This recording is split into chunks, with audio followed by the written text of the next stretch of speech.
Ya, makasih buat teman-teman semua dari OSIS sudah ngebantu buat survei. Jadi langsung aja Ji, tadi udah dihitung belum hasil surveinya? Kan totalnya ada 540 orang yang kita survei.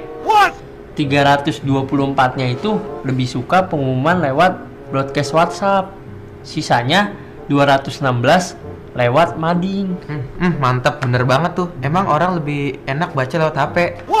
Iya sih, tapi kasihan orang divisi mading jadi nggak ada kerjaan. Udah, itu kita ada tugas lagi dari guru. Dari hasil survei itu, kita disuruh buat perbandingannya. Oh, perbandingan. Tahu? Agak. Ya.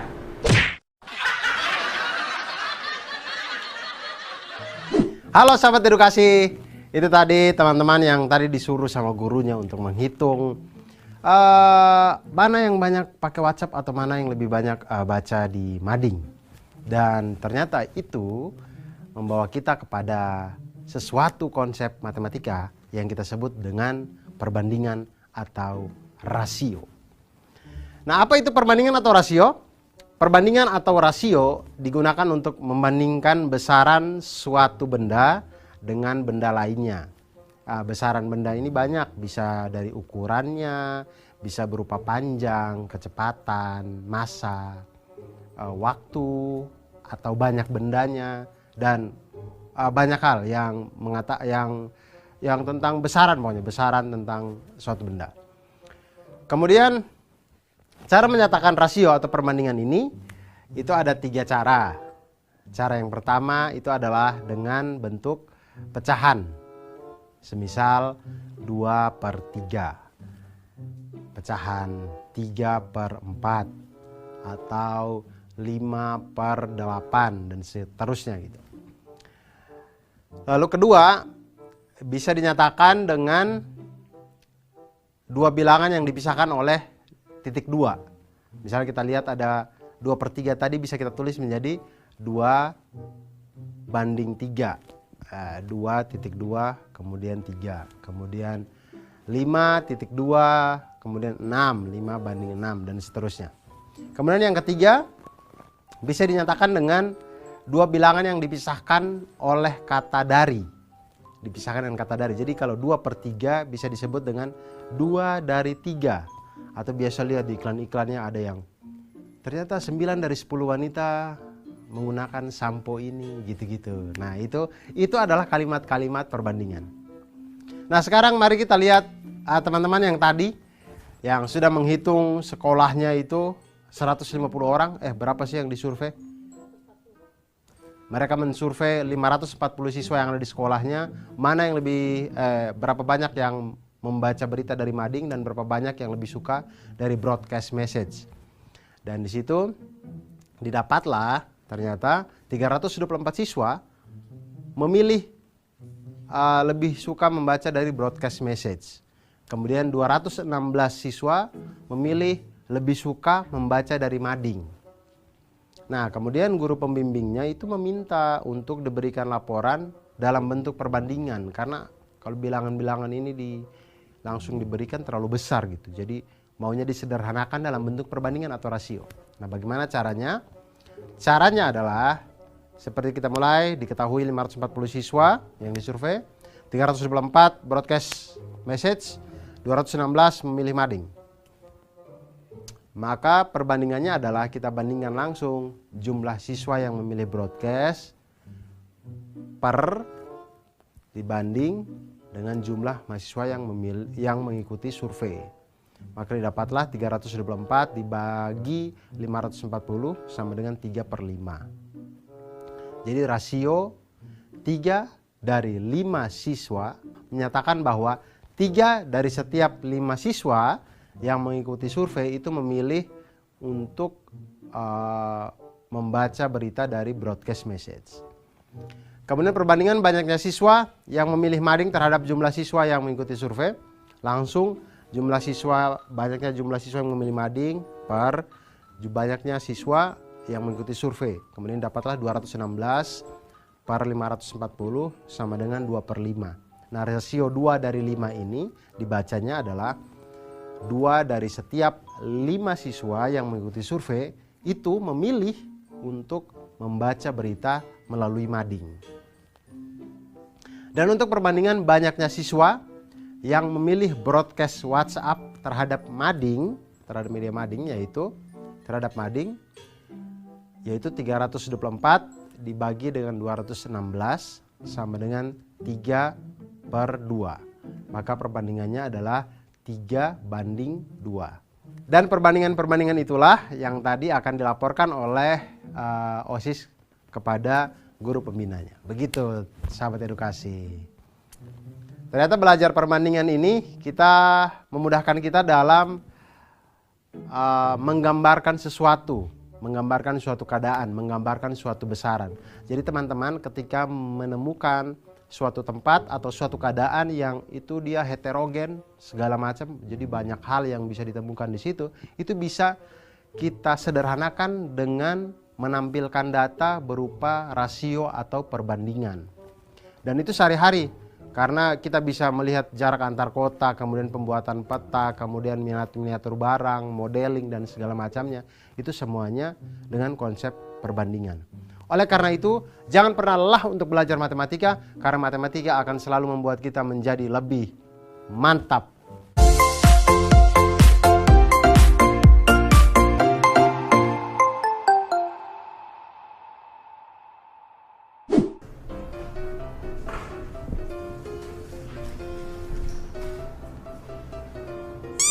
Bang, Mana? siap buat kuenya nih. Oh iya boleh dulu.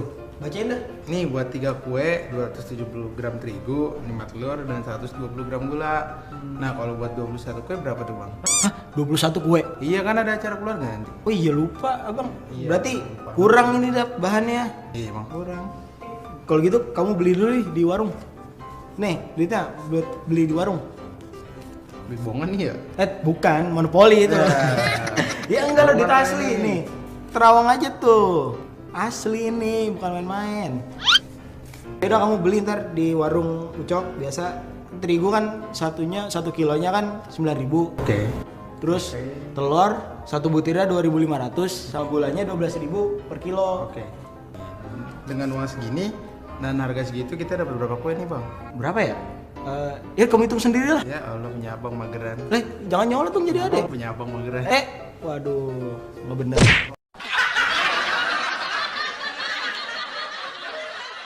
Wah, bikin kue. Menarik.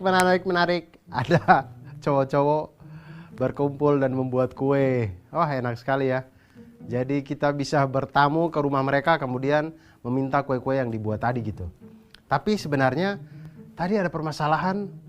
Kue itu ternyata dibuat dengan bahan-bahan yang banyak dan bahan-bahan itu menentukan akan berapa banyak kue yang akan dihasilkan nanti. Dan tadi itu semakin banyak bahan yang kita butuhkan atau semakin banyak bahan yang kita punya, maka akan makin banyak kue yang kita hasilkan. Semakin sedikit bahan yang kita punya, semakin sedikit pula kue yang kita hasilkan. Nah, perbandingan-perbandingan yang seperti ini, yang semakin sedikit ini juga semakin sedikit, semakin banyak ini juga. Perbandingan seperti inilah yang di dalam matematika kita kenal sebagai perbandingan senilai. Semakin besar A, semakin besar juga B. Dua perbandingan atau rasio yang sama membentuk suatu perbandingan senilai. Jadi biasanya perbandingan senilai ini dipisahkan oleh tanda sama dengan. Dan perbandingan senilai adalah suatu pernyataan yang menyatakan bahwa dua rasio itu adalah sama. Sekarang kita lihat masalah yang tadi dialami oleh dua teman kita tadi, sahabat edukasi. Mereka ingin membuat kue ya. Keduanya berniat membuat 21 kue. Dalam resep itu ada 3 kue memerlukan 270 gram terigu. Kemudian 5 buah telur dan 120 gram gula. Nah, berapa banyak bahan-bahan yang diperlukan untuk membuat 21 kue? Jika harga terigu adalah Rp9.000 per kilogram, telur adalah Rp2.500 per butir, dan gula pasir adalah Rp12.000 per kilogram. Berapa banyak kue yang bisa dibuat jika dia hanya mempunyai uang Rp50.000? Kalau saya sih punya uang Rp50.000 daripada bikin kue mending beli gorengan, beres. Nah, pertama kita buat perbandingan senilainya dulu. Biasanya perbandingan senilai kita pakai tabel. Kita buat tabelnya. Karena 3 kue memerlukan 270 gram terigu, 5 buah telur, dan 120 gram gula, maka kita bisa buat tabel. Tabelnya menjadi kue 3, kemudian terigu 270, telur 5, gula 120. Nah, masalah selanjutnya adalah, lalu untuk 21 kue, itu kita misalkan terigunya adalah X, kemudian telurnya adalah Y, dan gulanya adalah Z. Kenapa begitu? Ya namanya juga matematika. Matematika itu yang begitu, kita harus misalkan. Kita misalkan karena kita belum tahu. Nah sekarang dari tabel yang sudah kita misalkan tadi, kita sekarang bisa menghitung dengan perbandingan senilai. Hitungan pertama untuk terigu misalkan, maka terigu itu kita dapat dengan membuat perbandingan 3/21 sama dengan 270 per X. Dikali silang, di situ 3X sama dengan 270 kali 21. Kemudian 3X sama dengan 5.670. X sama dengan kedua ruas dikali dengan sepertiga. X sama dengan 5.670 per 3. X sama dengan 1.890. Maka terigu yang dibutuhkan untuk 21 kue adalah 1.890 gram terigu. Dan yang kedua telur. Sama dengan perbandingan senilai, kita pakai data yang di tabel tadi. Perbandingannya kita dapat 3/21 sama dengan 5 per Y. Dikali silang, 3Y sama dengan 5 kali 21, 3Y sama dengan 105. Kemudian kedua ruas kita kali dengan sepertiga, Y sama dengan 105 per 3, Y sama dengan 35. Nah jadi telur yang dibutuhkan untuk membuat 21 kue itu adalah 35 butir telur. Dan yang berikutnya, hal yang sama kita lakukan kepada gula. Kita ambil perbandingannya 3/21 sama dengan 120 per Z. 3Z kita kali silang, 3Z sama dengan 120 kali 21. 3Z sama dengan 2520. Kemudian kedua ruas kita kali dengan sepertiga, maka Z sama dengan 2520 per 3. Z sama dengan 840. Nah, jadi gula yang dibutuhkan untuk membuat 21 kue itu adalah 840 gram gula. Jadi tabel yang tadi bisa kita lengkapi dan kita lihat semakin banyak kue, maka bahan-bahannya juga semakin banyak. Nah, inilah yang menunjukkan bahwa ini adalah perbandingan senilai. Nah, jadi kita lihat tadi harga telur, harga terigu, dan harga gula itu sudah ada diketahui. Kita lihat untuk 3 kue ternyata memerlukan uang 270 gram terigu kita rubah ke kilogram menjadi 0,27. 0,27 kilogram dikali dengan Rp9.000 per kilogram. Dihasilkanlah di situ Rp2.430 per kilogram untuk 3 kue. Untuk bahan terigu. Kemudian telur ada 5 butir, 5 kali Rp2.500 sama dengan Rp12.500 per Rp2.500 per 5 butir telur tadi. Kemudian gula itu ada 120 gram, kita rubah ke kilogram menjadi 0,12 dikali dengan Rp12.000 sama dengan Rp1.440. Jadi jumlah uang yang dibutuhkan untuk membuat 3 kue itu adalah terigu 2.430, telur 12.500, dan gula 1.440 sama dengan 16.370 untuk 3 kue. 3 kue hampir 17.000. Lebih murah gorengan memang sebenarnya. Kemudian kita lihat perbandingannya sekarang 50.000 tadi untuk dapat berapa kue ya. Jadi 3 kue itu senilai 16.370. Maka berapakah X kue sehingga dia mendapatkan Rp50.000? Kita buat perbandingan senilai. Di situ 3 per X sama dengan 16.370 per 50.000. Maka dikali silang X sama dengan 50.000 kali 3 dibagi 16.370 sama dengan 9,16. Jadi dengan uang Rp50.000 itu bisa untuk mendapatkan kurang lebih 9 kue. Dengan sisa tepungnya sedikit ya, pokoknya dapatnya 9 kue. Ternyata membuat kue itu memerlukan bahan yang banyak untuk mendapatkan kue yang banyak. Karena kita berbicara di perbandingan senilai. Dan perbandingan senilai ini itu sering sekali kita gunakan di dalam kehidupan kita sehari-hari.